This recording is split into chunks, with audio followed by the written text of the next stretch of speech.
because we do. And excuse me. So we're going to be a little bit shorter today in time. We're going to go for 40 minutes. I have a meetup group that meets to discuss life and the principles. And we meet on the last Saturday of every month. And of course, that's today. So there's 1 month per week where the timing is a little dicey for me. So we'll go for about 40 minutes. If you haven't been on one of these calls before, we like to keep them light and entertaining. Most of the time we talk about the book at least a little bit. and very often we just kind of see where the conversation flows. So who have I not said? Jay, hello. Sarah, hello. Kathy, how are you? Kathy and Francis, how are you? Krista, hi. Roger, we've said hello to. All right, cool. Yes. So who's done the reading?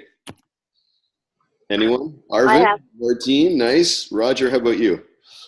I have a very nice question. Which book is it now?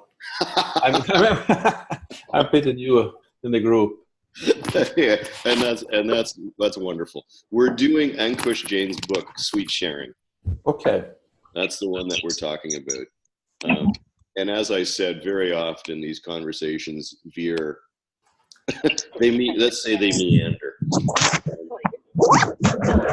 And what I thought. Jesse, is that you? You know what? I'm going to mute just because I think there's a lot of noise with the driving. Oh, whatever you think. There we go. Okay. So for those of you that have read the book, are there any thoughts? What did you see? What did you like or not like from where we are now? Any thoughts? Anyone? I like the way it's presented. Little short chapters and one little ask. Uh-oh. Martine, you've frozen. 2 chapters related to her very well. So so I like the fact that it's short and sweet. I'm not sure if I didn't know the 3 Ps. Like the fact that I had the 3 Ps in the background, but he never really mentioned the 3 Ps anywhere. Mm-hmm. So I'm not sure if somebody cold start reading it. I don't know how much the person will get from it. Oh yeah, nice concept. Oh yes, I don't have to have any guilt, or I don't have to do forgiveness. I understand because the background of the 3 Ps. So I'm not sure if somebody out from the cold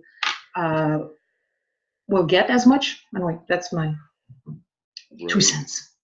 Well, do you think that, so I mean, that's an interesting question, or brings up an interesting question. Do you need to have an understanding of the 3 principles to be able to see the common sense of them? Like, do we need the intellectual understanding of it? It helps to know the operating system. That's a good question. Yeah, and I don't. Everybody is reading it here as some 3 Ps, something, either to Michael or Jeannie or Jack or whatever. Mm-hmm. It's a good question. Yeah, and I don't profess to know the answer either. Let's take a few minutes here. I posted something on the page about the principles being tools, or could they be used as tools? And that prompted a fair bit of discussion. What do you guys think? Like, because that kind of fits, right? If we have an intellectual understanding, that makes them tools. If we have a more esoteric understanding of them, that makes them principles. Is there an overlap? Is there room for them to be both? Or are they just one or the other? And feel free to speak up. I mean, there's 8 of us, the call, or 9 of us. The call is very manageable. Feel free to just unmute yourself and go. Arvin's smiling away. What do you got, Arvin? Be a tool. It's just a fact of how it works. Then when we know the fact, it's automatically adjusts whatever happens in our life, right? So it's not a, I don't think it's a tool. It's just a fact of understanding something like gravity. Then we could use the gravity to go to moon because we understand how it works. Mm-hmm. So rather than, it's not a tool. It's how it works. Then eventually we are like, okay, you know what? This is how it works. Then we could do this in order to get that kind of. That's how I understand it so far. It never occurred to me that it could be a tool in a sense that we could use it to like actually do stuff. It's a tool that eliminates the fact of misunderstanding. Stop requested. Hold on. Yes. Okay, go ahead, Arvin. Sorry about. Yeah. So when we eliminate the fact of our misunderstanding, it's automatically adjusts itself. So it's like holding the balloon in the water. We are holding it and we let go. It's like, oh, everything works fine now. Interesting. Does anyone? Yeah. And so my personal belief doesn't matter at this stage. Does anyone else have a thought about that? Yeah. Right on, Roger. If we start with the mind and put it in the perspective of energy of life, the power of life, it sounds a bit silly to call it a tool from that perspective, in my opinion. But then again, the 3 of them creating the experience of life. I'm leaning towards not tool. Fully but committed, eh? But I can understand the thoughts going on, pendling both ways. But as far as the energy of life, I can't point that call it a tool. No, I would agree with that. I think the energy of life, I mean, it transcends tool. I mean, it's what we all are, you know. It's before tool. Yeah, exactly. In some way. Exactly. No, I agree. Does anyone else have a quick thought before we switch gears? Yeah, I didn't answer that when I saw it on Facebook. I didn't respond to it because I didn't know what I thought about it yet. And what I think is that it's not so much that the principles are a tool, it's that the things that come out of the principles can be a tool. But I think the principles, I think there are probably more principles than tool. However, the things that evolve from it, like knowing that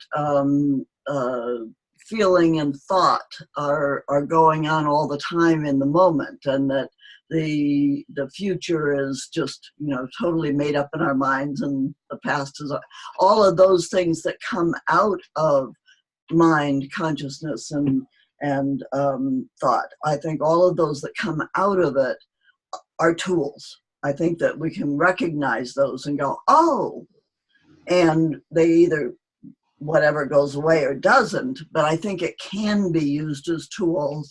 I did get through to chapter 15, and I agree with Kush that you don't need to change your thinking. You just go, oh, and then it kind of changes on its own.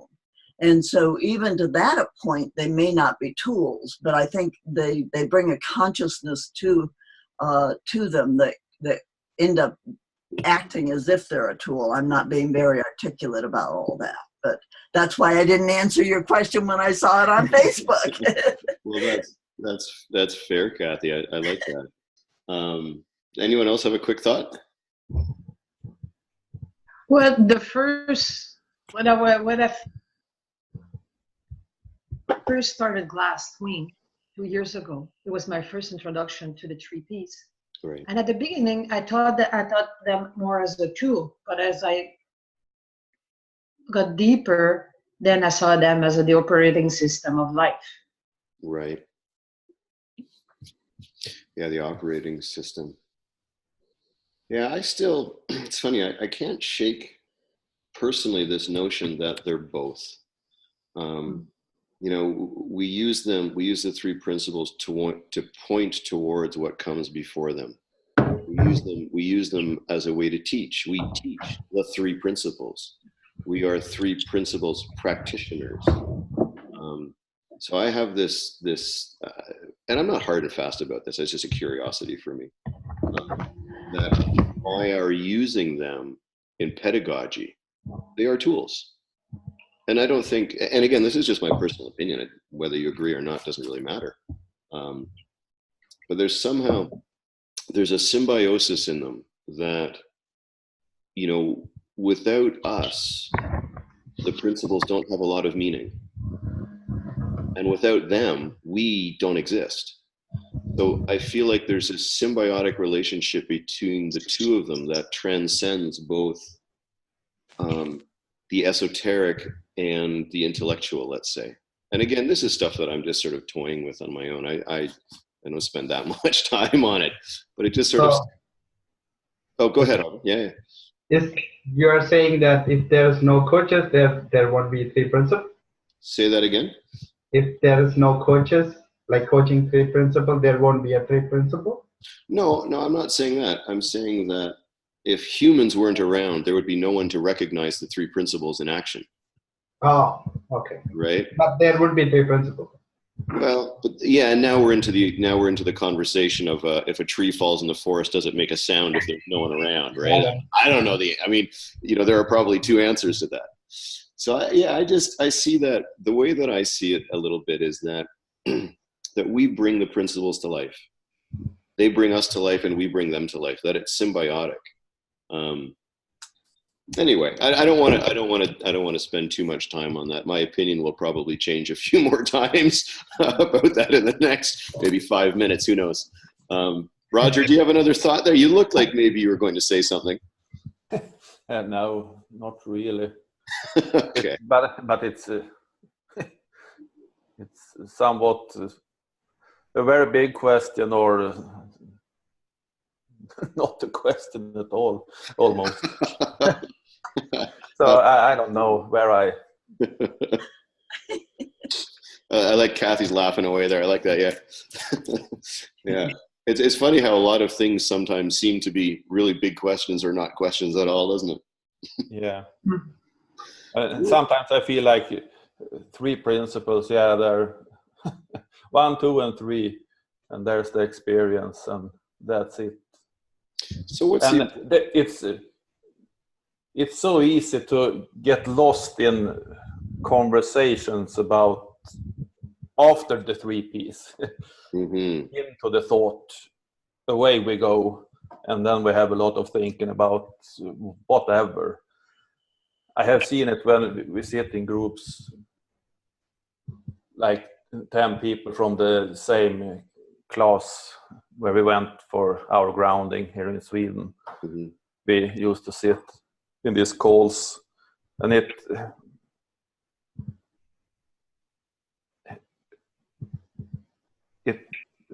the talk just goes round and round. Somehow we just sit and try to explain it to each other in a way that it feels like we are very beyond what we are discussing or talking about, when it's just like we know all this, shut up type of thing. I like you. It's interesting for sure.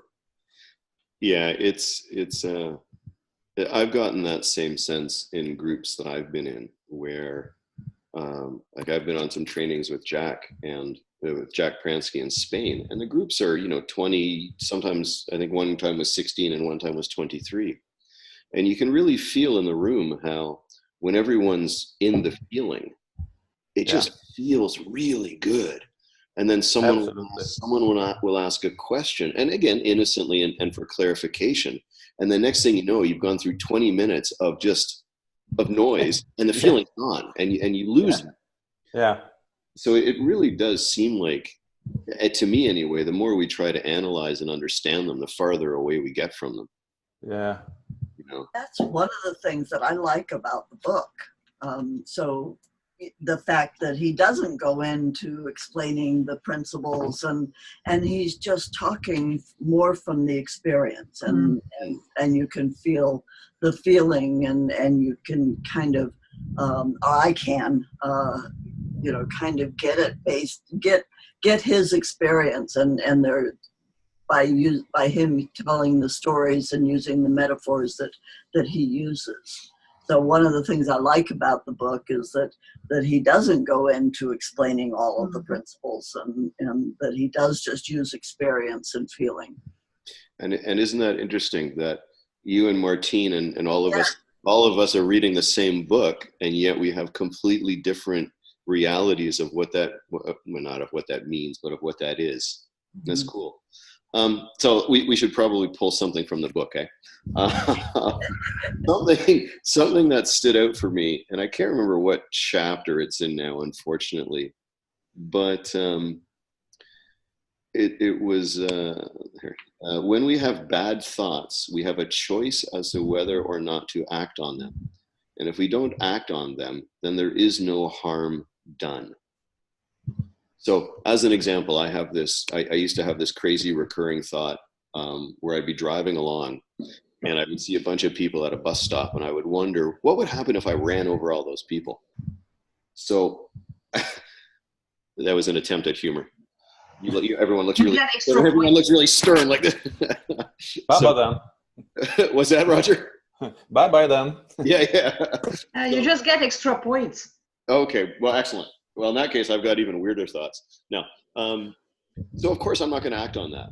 So that seems in line. When we have bad thoughts, we have a choice whether or not to act on them, and we don't act on them, then there is no harm done. We all sort of in agreement with that? Yes. Why is it then, and this is sort of a personal question, when I read this, what popped to mind was, if we can choose to 100% absolutely ignore and discredit a thought like that, why do we get so caught up in a thought of, say, insecurity? Why is one so obvious to us and the other one so slippery? Hey, Michael. Oh, I'm sorry. Yeah, no, go. This is Krista. I haven't actually read the book yet or anything. That's okay. But actually, that bad thought situation actually strikes a strum with me personally, because I have been having like the bad, like intrusive thoughts. And I get what you're saying. You don't have to act on them. But for me, it makes me very anxious, because I'm like, I go into the what ifs.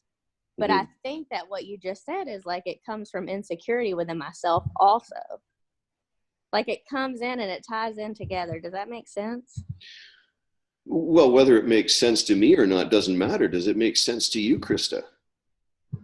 Yeah, I mean, it's just, I'm obviously not secure enough within myself. Therefore, I get anxious with bad repetitive thoughts. And I tend to push them away. I try to, I guess you go into the resistance. It's just funny that you have a thought like that, but you're like, yeah, no, I mean, I'm not going to do that. I'm just going to keep going. Where I question myself. Well, and I'm certainly not suggesting, Krista, that I don't question myself. I do it all the time. I think everyone in the room does. It's just so intriguing to me that some things we see so absolutely clearly, and we know just thought, totally, I don't need to spend a second longer on it. It's just a thought, and now I go on with my day. And some things are just insidious. So I'm just curious about that. Thanks. So some Thank people you. see it as personality. No, they're insecure. That's their personality. As a random thought, let's see if I can run people down on the sidewalk. It's not their personality. Interesting. That is interesting. Yeah, that's a really nice distinction to make, Martine. Krista, does that make sense to you as well? Yeah, like, well, because I think I get what you're saying there, because for me and my personal experience with life, I feel like I've never had really bad thoughts until like 2 years ago. And that hurts my personality because that's not ever been a second thought for me, I guess. Do you know what I'm saying? And it does affect the personality within myself, because I always have loved people, caring and all that. And I'm like, what the heck is going on? Why am I having bad thoughts? And I label them and I identify with them. So, Krista, hold that thought. Arvin, I saw you had your hand up there. Go for it, dude. Yeah, so I was reading the book, and insecurity. I think I got a little bit of insight about it. I think insecurity is not just a one thought that you are having. I think it's combination of a lot of different thoughts like guilt and fear and all that extra thoughts combined together. That's what it feels insecure. If you just take, guilty, you could easily identify the guilty right away. But if you combine guilty, fear, and jealousy and all that extra stuff, then it becomes insecure. So you don't see it clearly. So now you are thinking there are a lot of other things going on. So if you see it like individually, then you will be like, oh my God, this is just guilty. So insecurity pretty much it's like a combo of like a lot of different insecure like thoughts that are negative. You just combine it together to say, oh, insecurity. Interesting. Thank you, Arvin. Mm-hmm. Anyone else there? I can go with the crazy thought you had. Go, Rob. Before I knew about the 3 principles, my personality, me, was all my thinking, all my thoughts. Who else would it be? It's all mine. It's all personal. So in that perspective, it's the line was drawn where I knew right from wrong. Like, I don't drive through a crowd of people. I don't. And then I adjusted to the thinking that was in line, so to say, with what I would do or not do. And I always gone by by feelings.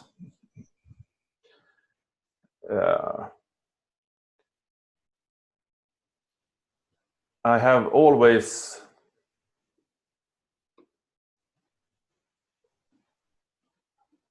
it's always been outside in, happening, feeling, talk, feeling, what everybody says or do. I have gone by how it felt with me. No connection, thought, feeling. So all I had was the outside and in. And there comes the next adjustment with the 3 Ps, that it's not the real truth, my first reaction. Now I take a second if I feel I get some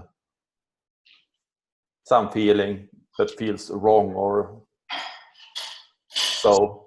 And after I give it a second and let myself down, then that point of reality and personality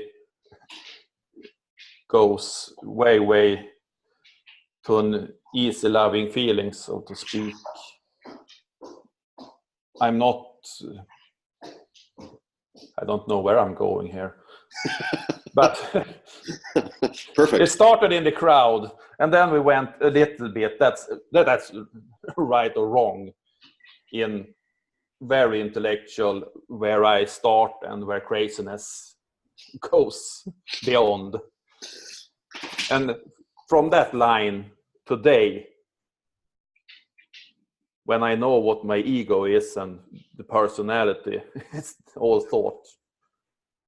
Then I go from that line and towards love, towards before thought and all there is. So I think I leave it there. It goes round and round. But that goes with insecurity too. That just thoughts too. So that effect level, if we call it that, I was very insecure. Now I know it's a feeling from thought, and I give it some other perspective, and it's coming down. It's still there. The thought is there. It gives me a feeling, but I'm not in the feeling. So like I was before I was the feeling. I got you, Kathy. There was a feeling, and that was me, and that was it, so to speak. Now there's a thought, there's a feeling, and then there's the observer, me. So there's. So I get a little distance to it where I can.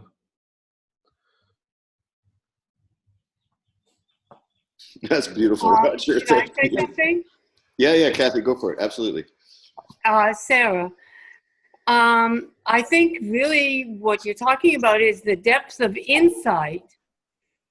How much of an insight you've had into the three principles or into what Sid is saying, and the deeper the insights go, the less you communicate with your thoughts. You allow the thoughts to go by quicker, or you don't get involved with them. The deeper you get into it. When you stay in the intellectual side, then it gets all complicated. But if you stay in the place where you have the insight, then the ego also doesn't take part, because you're in the place before the thought. Yes. I like that, Sarah. And hold on, and let's, before we carry on, Kathy, go for it. So I had just a flash of understanding throughout this conversation. Awesome. Is what I came to was that we also do the same thing with what other people say. So when people say things or when we think things, either one, we either buy into them and get freaked out by them, or we don't. And I used to use that with kids all the time. You know, he called me stupid. Well, yeah, but what if he would have said you had green hair? Is that true? Why do you get all upset about him calling you stupid? You know, so there's a thing that we do, whether other people are telling us things or whether our own chatter is telling us things. Neither of those, the outside or the chatter, are who we really are. Mm-hmm. And who we really are, we know we're not going to run into that group of people. So the chatter can just go on itself the same way as if someone said you had green hair. Mm-hmm. Well, and I think that the chatter, if I can add to that, Kathy, the chatter itself is already in the world of form. It's just, I mean, the fact that we haven't vocalized it doesn't change the fact that it's of the intellect. The intellect is part of form. So it's just, and I like what Sarah said there as well about the depth of understanding. For me, the grounding, the way that I see grounding is how quickly I remember the way things really are, you know? So I you know, the last week or so, I've been in my head a fair little bit, but I know that I'm in my head, and I know that I'm okay, and I know that all I have to do is be patient and not analyze, and thought will change. It's the nature of it. So to me, this idea of grounding is combined with depth of insight, but it's more about how quickly I remember. We're all going to get freaked out. We're all going to get caught up in our intellect. We're all going to have moments of insecurity. And it's how for me, it's how quickly can I return back to everything is fine. And I'm going to accept that I'm insecure right now, or that I'm afraid right now, or whatever. Does that resonate for others as well? Yeah, it does. I can add a bit more. Sure, Roger, go for it. So I love that you're new and you're speaking up, and Sarah and Krista as well. It's awesome. Yeah. I mean, about what other people say and what you hear. Mm-hmm. That's one big thing I got from grounding in the 3 principles, is that I stand no chance to what they think or what they say about me or what's going on. It's not just that I don't have to bother with it. I understand it from the inside out, through me, how small of a not existing chance I have to make it any other thing in them than they already created about me or the situation. I've seen that it's beyond don't bother for me now. It's like, it is what it is. You think this, you think that. It doesn't mean if I act like an asshole, of course, but in the in the normal state of life, what other people think or don't think, it's like water on the goose, but even deeper. Yeah, no, I absolutely agree with that, Roger. You can always say that it doesn't bother me, well, but it's well beyond that. Agreed. And I think to be fair, it sounds like we're talking about the same things. Unfortunately, we are limited by language. Yes. You know, and I used to get pretty caught up in semantics of things, and I don't anymore. So, you know, whether we're using not bothered by it or we transcend it, I think we're talking about the same things. Hold on. If there are any other thoughts, go for it. I'm just going to get to my notes here. That one. So here's one. This popped out. I can stand in absolute confidence that the person opposite me is incredibly powerful, resilient, and good. Not because I know them, but because I know it is true for everyone on the planet. That's a hugely powerful statement to me. And I have trouble with that. I don't always see that. I still get caught up in, you know, I was working with a client just yesterday, and I could feel myself drifting off, and I could feel myself anticipating where it was going. I could feel myself not putting myself above him, but feeling like, oh man, dude, I'm not articulating this now. It's my turn to struggle with the articulation. I don't want to say that I felt like I knew more than him, because that wasn't really true, but somehow there was the recognition that what I have seen, he has eluded him so far. Very true. You know, and so without getting too much into the detail of that, what do you think about, you know, everyone on the planet is incredibly powerful, wonderful, resilient, and good? Do we see it that way as well? Like, I think personally, unless I forget, which I did with my client yesterday for about 5 minutes, we're all miracles. We are absolutely perfect. We're miracles. Like, the very fact that we're here is unbelievable. Like, I saw a calculation somewhere that the odds of each of us being here as our individuals is like in the billions to one. You know, it's you have a better chance of getting hit by lightning or winning a lottery than you have of coming into of being here. Now, I don't remember where those statistics came from. They might have been made up, but it was pause for thought. How do you all see that? Krista, do you see people in your life as miracles and all powerful and resilient? Yes. I may not to in the moment I'm interacting with them, because in the moment I'm interacting with them, I might be going, what? Oh my God, I can't believe you said that. Or, whatever. I had an experience yesterday where I was interacting with a new person that is, going to be, I'm going to be directly reporting to him in a position. And I'm thinking to myself, oh, I don't know about this. And so those are all the what I call the chatter again, and so, but when I fall back out of that, then I do recognize that. When I fall back out of the just the ongoing judgments, I like this, I don't like that. When I fall back out of those things, then I really do believe that. Yeah, I think it's key to recognize that we fall in and out of remembering that. I think it's easy to kind of make it as a statement, as I did. We're all miracles. Well, most of the time I believe that. Most of the time I know it to be true. Some of the times I don't. And when I don't know that, my behaviors change.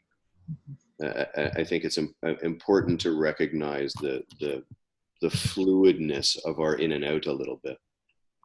My experience Francis, working in the past as a therapist, I always had this sense from some early age that there's no mistakes. If somebody ends up in front of me, then they sort of are part of something bigger. And what happened is that along the way of being a therapist, I would have somebody in front of me and I would almost like be saying to the universe, why on earth did you send this person? It doesn't make any you like that, Sarah? Yeah. Okay, Francis, go for it. Keep going, Francis, and we'll come back to Sarah. Well, the story ends this way. The ones that I was absolutely convinced I had no reason to justify why I had them in my office. Every single time, at some point down the road, it became evident to me why they were there. And so it was like just a place where I just wasn't understanding yet. Ah, interesting. So the onus is back on us then, isn't it? Right? And how far we get caught up in our own thinking about the person. Sarah, go for it. That's true. I think the onus is on us. We get into all kinds of predicaments, whatever, with people. And lots of times, and most of the time, you don't know, going back to what Francis said, you have no idea why you got into that predicament in the first place. But after years of experience, you'll understand. And so I guess what you were saying, people, how would I say it? Going back to what you said, I may not understand what's happening in front of me, and I don't have to understand what's happening in front of me. I just have to live through it and be with it, and tomorrow I'll understand. Maybe. No, you will understand. It might take you 20 years. It might take you 25 years, but you'll understand. Yeah. How about if you don't understand at all to the end? Say that again, Arvin. So how about if you don't understand till the end? Well, personally, just a little humor here. Personally, I'm going for the deathbed moment of understanding of everything. Up until then, I'm just muddling my way through it. I figure on we all are. I think we all are. I hope I'm not alone in that. Yeah. What this is terrible. This is a wonderful conversation, and unfortunately, I gotta cut it short. But I have one more. I mean, I have a whole bunch of notes of things that popped out, so I've just sort of been going through them in order. Kush and the self-help community in general talk a lot about the comfort zone and stepping out of the comfort zone.